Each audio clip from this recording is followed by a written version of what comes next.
WHYSLP Eau Claire. You're listening to The Bear's Den with Papa Bear on listener-supported WHYS, Eau Claire's community radio. This station is now the ultimate power in the universe. Very special edition. And a very special edition indeed. This is The Bear's Den with Papa Bear. And today we have live BigChris Flores at Rehab Studios in Los Angeles, California. And we're going to talk about Chris's career and a special project with Slash that's about to release. BigChris, thank you so much for joining me today on the Wise Radio. Hey, what's up, Gary? How are you, brother? I am fine today. Say, BigChris, would you start us out today with your background and your musical roots? Okay. I come from a background. I have everybody on my dad's side of the family is musicians. You know, my grandpa played piano. My dad and my stepmother, they played jazz music, and my dad was a producer in Mexico back in the early 50s, producing some rock music. And my grandpa played piano at the parties around the house, and my uncles would sing around. So it was just, I grew up in a family of musicians. They played country in Cancun. My dad played jazz in Cancun with my stepmother. And so it was just everywhere I went, I'd go to my dad's gigs and watch him. He'd make me get up on stage and sing It's a Small World or something when I was like 4 or 5. So I was just, I was doomed to be in the music industry. And then, so I lived in Cancun for 6 years, playing salsas, cumbias, merengues, reggaes, and cha-chas on a boat. And then we'd make it to the club at 11 o'clock at night and just play rock songs all night, sing and play guitar there. And then we'd party all night in Cancun and get to the boat by 9:45 in the morning and play our songs over and over again, and then start the thing all day, 6 days a week. And it was the funnest time of my life. And then I lived in Cancun, Mexico for 6 years. So, after 6 years, I ended up getting kicked out of Mexico for working without papers. I'm the only white guy you're probably going to meet that got kicked out of Mexico for working without papers. But anyway, came over here to L.A. and was going to go to Berklee College of Music, but ended up going to the Musicians Institute in Hollywood, which was a good choice after I look back at it now. And so I took 2 years of guitar there, and then ended up taking some sound engineering classes. And straight from there, I ended up passing out resumes. Back before the internet, I had to drop off 11 resumes a day in my car. And finally, I just landed a gig over at Babyface's studio in '95, I think it was. And I didn't really know who Babyface was. I'm kind of notorious for not knowing who anybody is. So anyway, I didn't know who Babyface was, and so I'd been working there for a few days, about a week over at Babyface's studio before the manager showed up. She was away on vacation, and she's like, she was the one who hired me. And she's like, "So you met Babyface?" And I was like, "No, I haven't met him yet." He's like, "Dude, I'm fucking Babyface." I was like, "Oh man," we were cracking jokes all month, all week, and I was thinking I was just talking to another assistant. But it turns out that was Babyface, and it was pretty eye-opening and embarrassing. But nevertheless, I did that for a year and a half and got to work with some really great artists, like the RollingStones, Boyz II Men, and Vogue, Kenny Loggins. That was right when Usher got signed to LaFace. So, a lot of this pop R&B started rubbing off on me. I kind of soaked up all that stuff from Mexico. All the salsas and all those Latin rhythms, I kind of soaked all that stuff up. And then working with Babyface, I soaked up all that R&B stuff. And and then I did that for about a year and a half, and then ended up getting hired as a chief sound engineer for a company called Kingpin Records. And that's where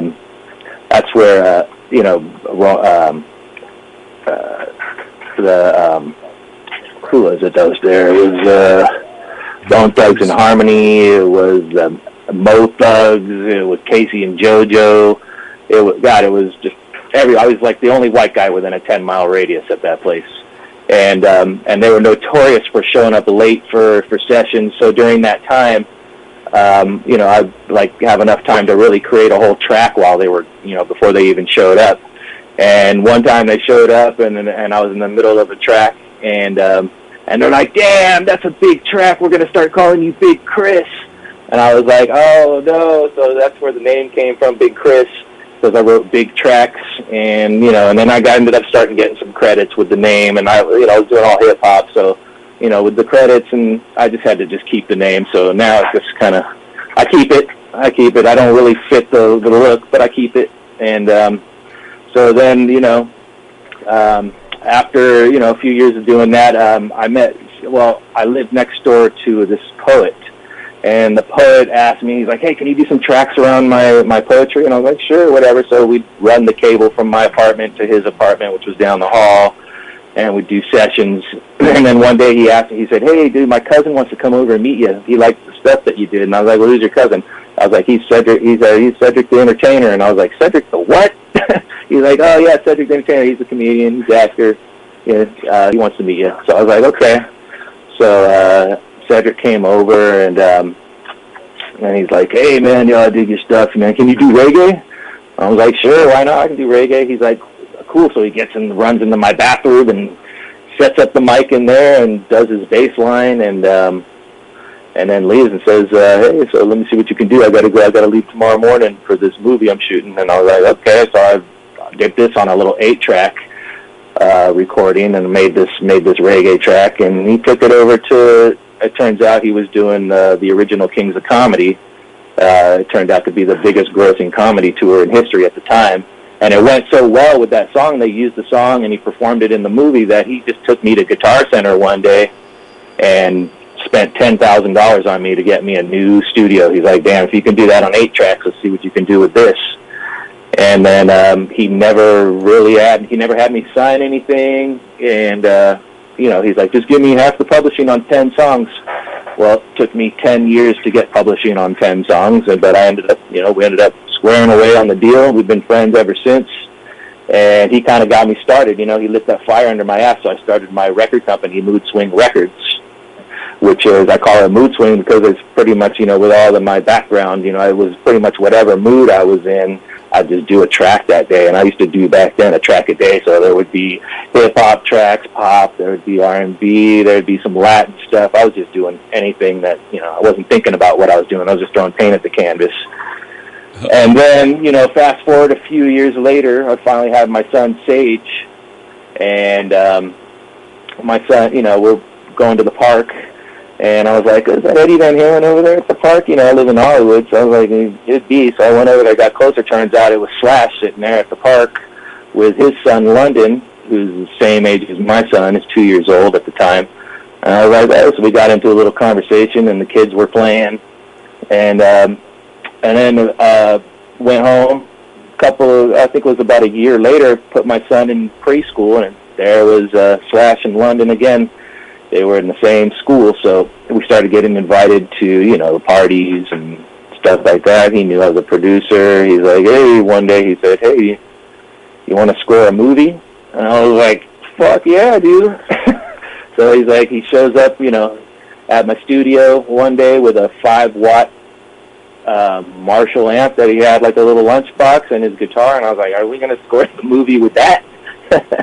And he's like, yeah, we are. So we did. We started our first song with that. Actually, the first song that we did for the movie was the instrumental for Beautiful Dangerous, which he later released on his album.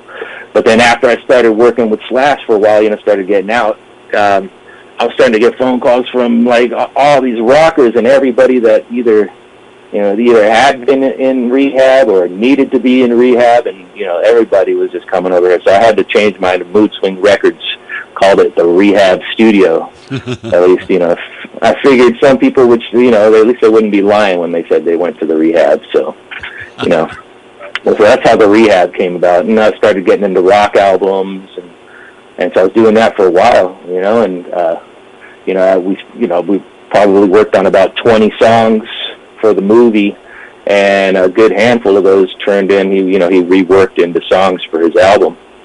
So it's been a good run. And then, so that was a while ago. The album finished, and Fergie was over here. She was doing the song. She was doing her song, and we had Chester Bennington come over and do. We had the demo. I think it was demo number 3. Fast was the name of the instrumental, and until Chester got on it, and at that point, it turned it into the full song. But he ended up not being able to use it on the album because Linkin Park was also doing an album at the time, and they didn't want him releasing his vocals on any other project. So ended up Lemmy from Motorhead ended up doing the song and ended up cutting it for the album. But it's been a cool run from there.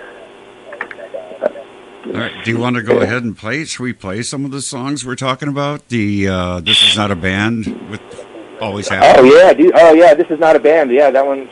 I was called This Is Not a Band because nobody was in a band together. It wasn't a band. It was just a project, so I just called it This Is Not a Band. But this Always Happening is sung by my brother Mike Flores. It's got Slash on guitar, and it has Tommy Clufetis from Ozzy on the drums. And it was an older song. We never released it. It's in one movie, but other than that, it hasn't been released. And it was before I had a lot of gear, so it's not the greatest sounding song, but it's got Slash, and he's actually playing my Telecaster on it. He's not playing his Gibson. He just picked up my Mexican Tele and started jamming along to the song, and I just happened to have it in record, and that's what came out. This is not a movie. So we'll go ahead and play Always Happening. We'll be right back.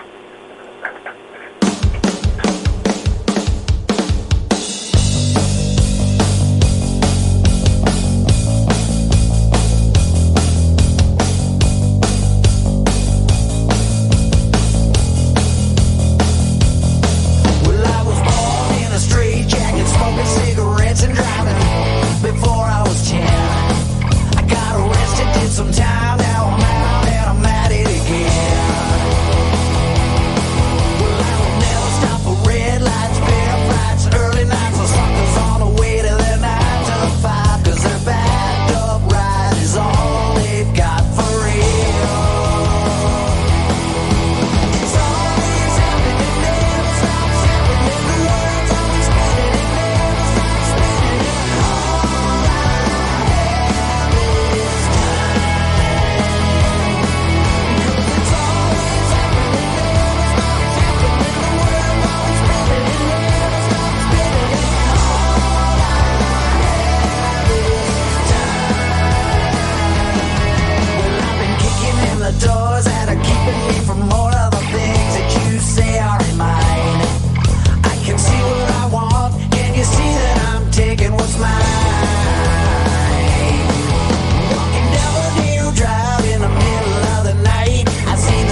back in WHYS studio, and we have live Big Chris Flores. And Chris, we were talking about the solo album, and how many different artists contributed to that, and was just wondering who was your favorite? Oh, well, that's an easy one to answer. It was also the hottest one of them all, and that was Fergie.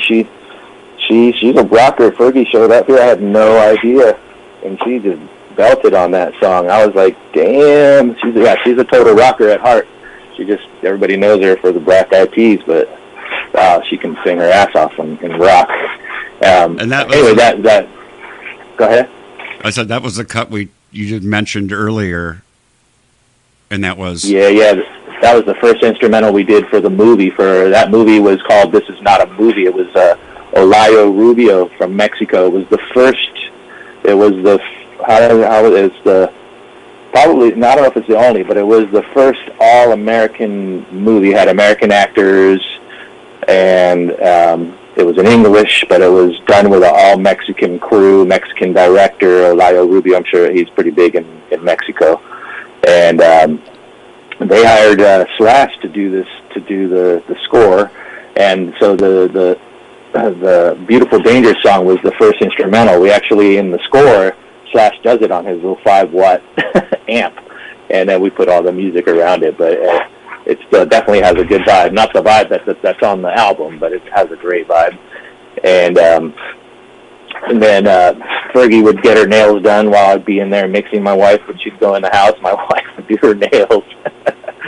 and then Slash would come over, and she'd be like, my wife would walk in there while we're doing the music. She's like, who the hell is smoking in there? Oh, hi, Slash. So he got the free allowed to smoke in the house card. And then, Miles Kennedy, he did, one of my favorite songs on the album, Back to Cali, which is Back from Cali, I think is what it's called. And yeah, that's one of my favorite songs on the album. And then Adam Levine did a really great song on that album. It's called Gotten, which I think, Gotten. Clifton Collins, a friend of mine, did a badass video for that. Find that on YouTube. It's really nice. The Conspirators, I guess after that album got released, Slash ended up just getting along with Miles, and they made a band, man, and that band has been busy ever since. I haven't had much chance to hang out with the guys, but when they do shows over here, I'd definitely say hi and catch up. But yeah, they've been busy, and they're about to get even busier, so I haven't really had much time to talk to them. But Slash and Miles did a song during that time. I guess Slash was doing a horror movie production company, and Slash and Miles did this title track for the movie, and I ended up by this time Slash had already bought all the same gear that I have in my studio for his studio, so we were like completely compatible. So Slash would track he actually plays piano on that song, and he tracked it himself. I got there, he was done with it. He's like, all we need to do is record the guitars, and then Miles sent over his vocals from his house, which were a little under par in the fidelity status. So it took a lot of editing. I had to literally copy every S from the word and paste it to these other words that had way too much sibilance. It was not a great recording, but it came out after a lot of trial and error. It actually came out really nice. And that's the Nothing Left to Fear for the title track of Slash's movie. You might want to check that one out. Yeah, let's do that. One? Okay, and Miles Kennedy actually had a solo album released on the 14th, so you might want to check that one out. It's called Ides of March. Yeah, that's a nice one. I will have a cut of that later today. Here's Slash and Miles Kennedy with Nothing to Fear, then.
back with you on WHYS Radio, The Bear's Den with Papa Bear, and we have today a special event with BigChris Flores, and we're talking about all the projects you're doing at Rehab Studio, and I know you have some of note that we were going to talk about today.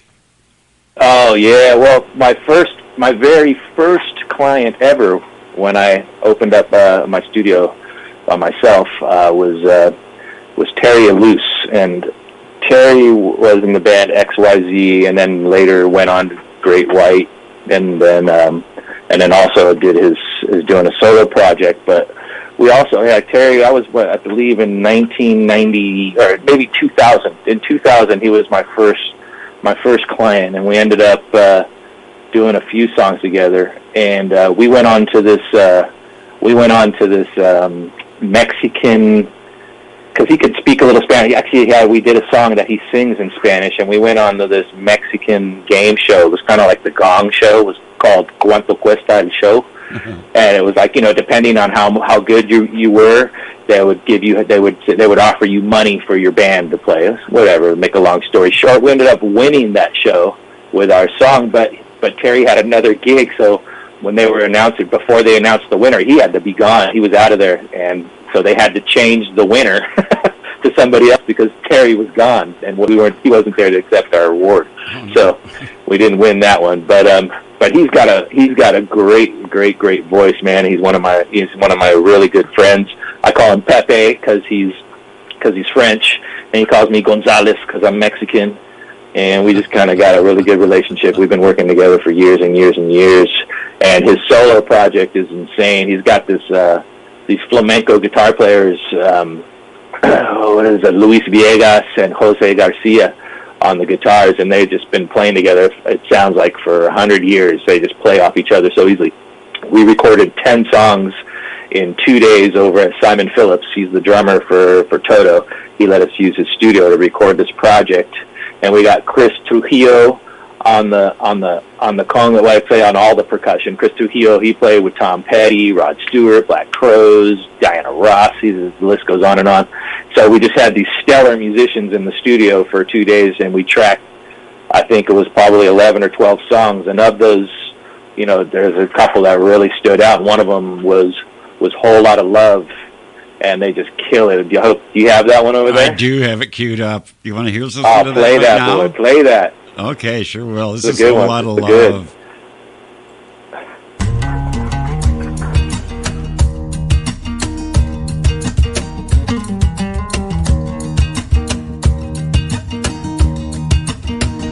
You'll be coolin' if I'm not foolin'. I've got a Satan way back to schoolin', way down inside. Honey, you need love.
way down inside. Woman, you need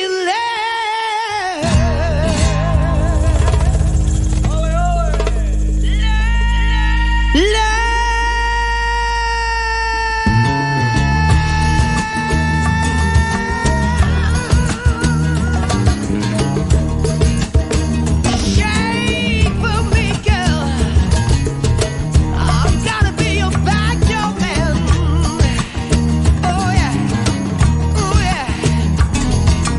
Shake, wanna hold out love, wanna hold out love, wanna hold out love, wanna hold out love. Oh, wanna hold out love, wanna hold out love. I will give it to you, baby. I'm gonna be your backyard man.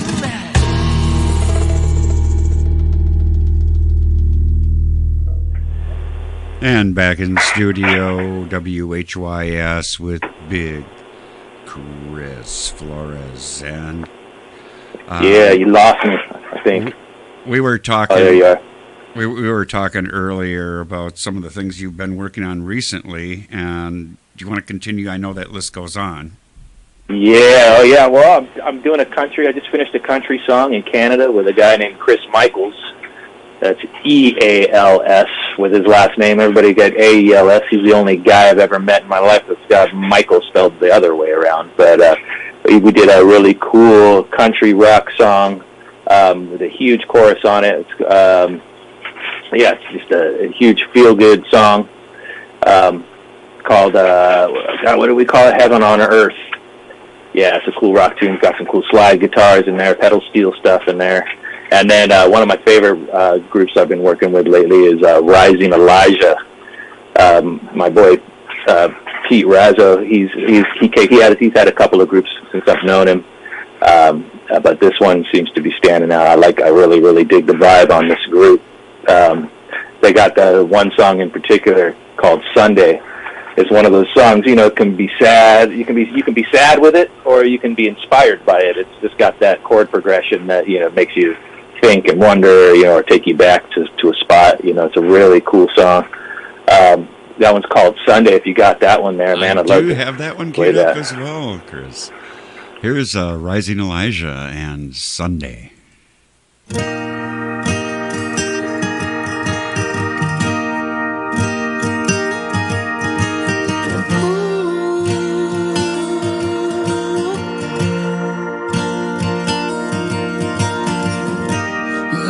Stretch of highway, hands clutch a rosary inside,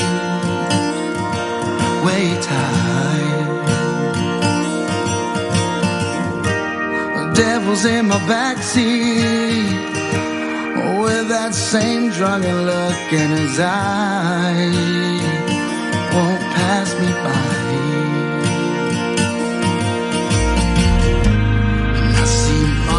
In a song,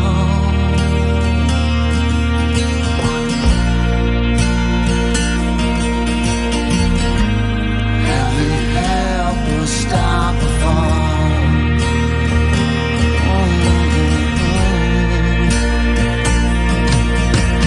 Sunday after service, I'm back to my sinning ways. Someday, when my wheels start turning, I'm just gonna drift away. Yeah.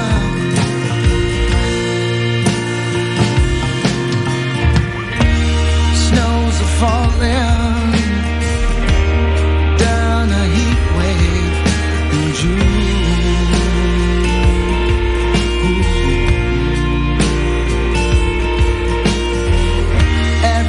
Hiding inside, it's on full display when the flowers bloom.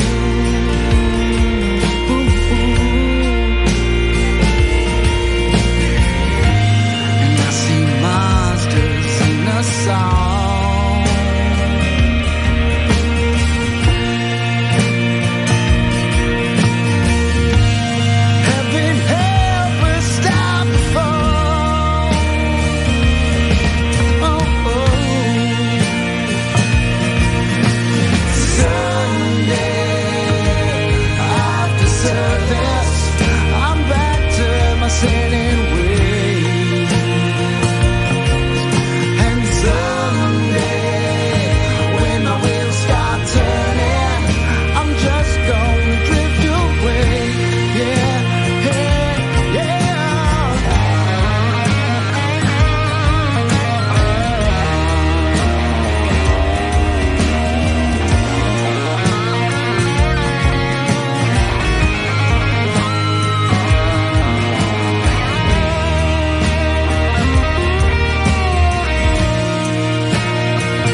And that was Sunday with Rising Elijah, and quite the vocalist and guitar player there, Chris.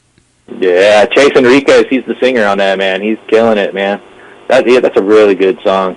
I just get a good vibe from that song. I know the lyric content isn't really upbeat, but man, that song just gets me thinking. You know what I mean? Oh, you bet. I feel like I want to raise my lighter up in my car. I just don't want to light my roof on fire. Yes, you got a convertible, I suppose. Oh, okay. So, and next up is our big announcement for today, and that is the collaboration of Slash and Chester Bennington, who's most famous is a vocalist for all of these bands: Grey Days, Dead by Sunrise. He did a stint in Stone Temple Pilots, and he's most well known for being the lead vocalist in Linkin Park. Yeah, Chester. Tell us more about what that was all about. And he had passed in 2017, so this is one from the vault. Yeah, this one's from deep in the vault.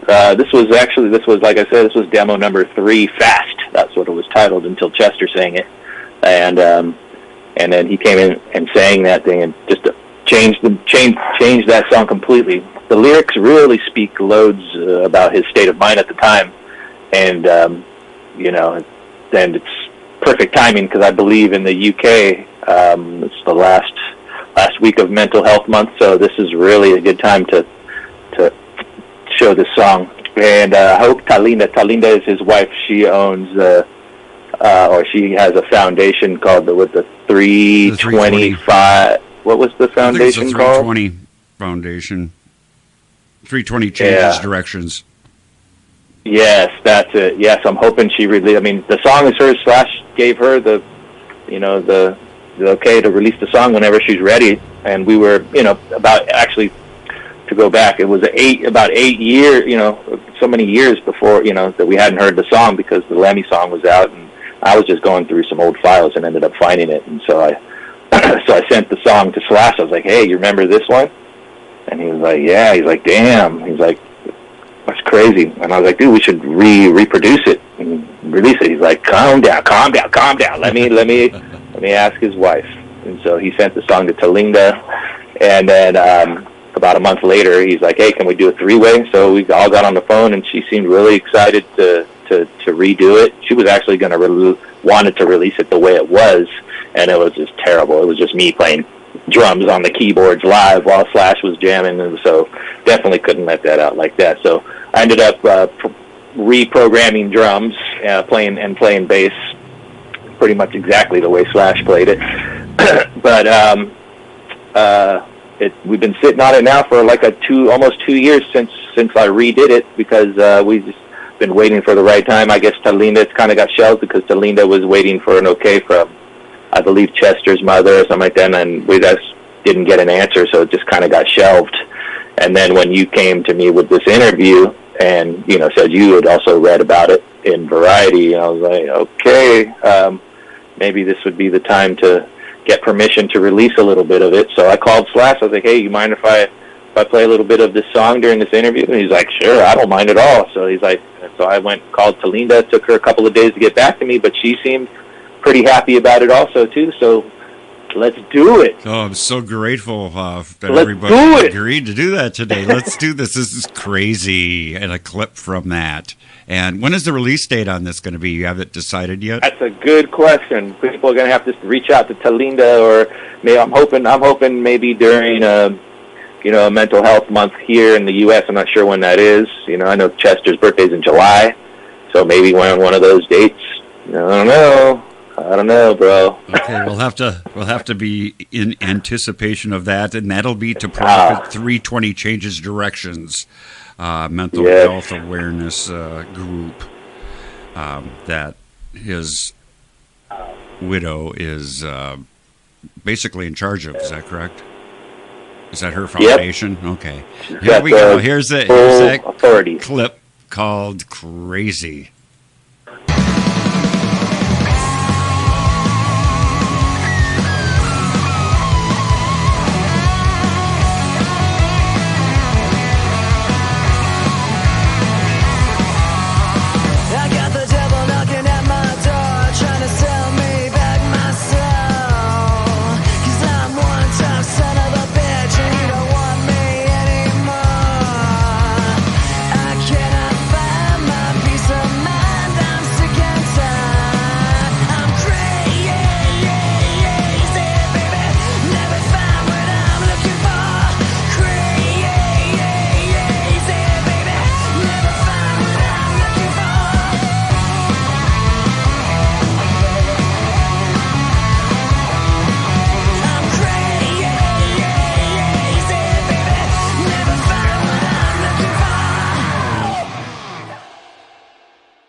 And back with you on WHYS, the Bears Den with Papa Bear.